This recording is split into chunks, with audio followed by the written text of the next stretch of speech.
Welcome back. Well, when Paul Potts walked onto stage of Britain's biggest talent show in 2007, nobody knew what was coming. The mobile phone salesman from Wales with crooked teeth delivered a jaw-dropping rendition of Nessun Dorma. The only classical music you'll ever hear on a pop talent quest. Yeah. It's a clip that's been viewed 116 million times on YouTube, and now his life is playing out on the big screen. Jabba is here to review One Chance. Jabs, good to see you.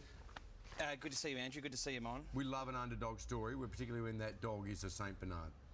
Yeah, do you remember Billy Elliot? Yeah. That was an underdog story about like an 8-year-old kid who grew up in a mining town, wanted to be a ballet dancer. To me, that's more of an underdog tale than a fat bloke that wants to sing opera. That's probably not that much of a stretch. So but it was an incredibly moving moment when he sung it on that talent show. Very much so. And look, there is a connection between Billy Elliot and One Chance. Julie Walters is a mum in both films, so straight away there's a link. Both of them are based on true stories. And I remember seeing the trailer for the first time in cinemas and going, this looks really cool. As I learnt more about it, and I went, oh God, it's Simon Cowell and it's the dude from that talent show. You know, I became a little bit reluctant to go and see it. And then when you watch the moment that has been watched close to 120 million times to see what happened when he auditioned on that show, you go, OK, this is pretty special. Let's take a look at the moment where we were introduced to the real Paul Potts. And you cannot sleep unless you have the nerves of the thing.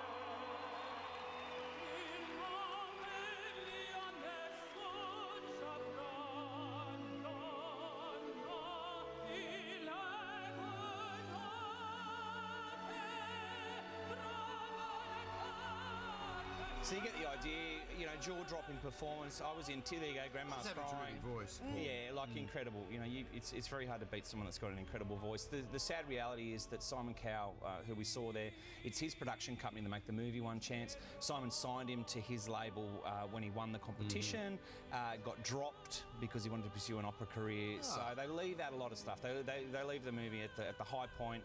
So it's a feel-good kind of film. There's some great cast in there. It's, you know, for fans of light entertainment, you'll probably shed a tear or two. Are there greater obstacles in his life to overcome than being a chubby chap? They make up a lot in the film. Right. His dad worked down pit when he was actually a bus driver. Okay. So I like my biopics to be real and gritty. I don't like it when they just make things up for the convenience of the story. If you want a good music doco, as we talked about last week, 20 Feet from Stardom. So 3.5 stars for One Chance. Go see it. You know, if you need a light lifting thing, they couldn't. I mean, look at that guy's teeth. You know, they're perfect. It's directed by the guy that did The Devil Wears Prada. So if you like that kind of thing, all right. It's a slow time at the box office at the moment because in the States it's Thanksgiving over the weekend, whereas our movies come out on a Thursday. So we are waiting for the big releases like Anchorman 2, the second Hobbit movie, Secret Life of Walter Mitty. There's some big films coming. Next week is Cloudy with a Chance of Meatballs 2 and Ender's Game. In the meantime, an Aussie film that deals with a very controversial topic, which is talking to Indigenous people, Indigenous folk, about death.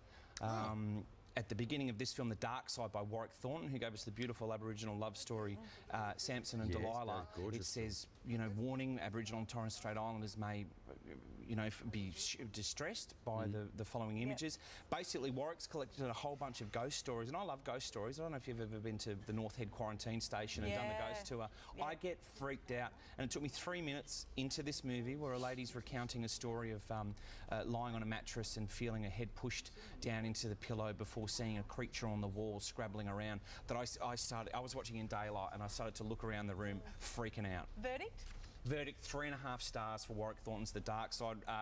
Very unconventional. It's a series of short films, static, straight-to-camera shot of people retelling stories of ghost stories, basically. Interesting idea. Quite different, yeah. Thanks, Jabba. Thanks, guys. See you. All right, we've got more of Weekend Sunrise coming up right after the break. Don't go anywhere.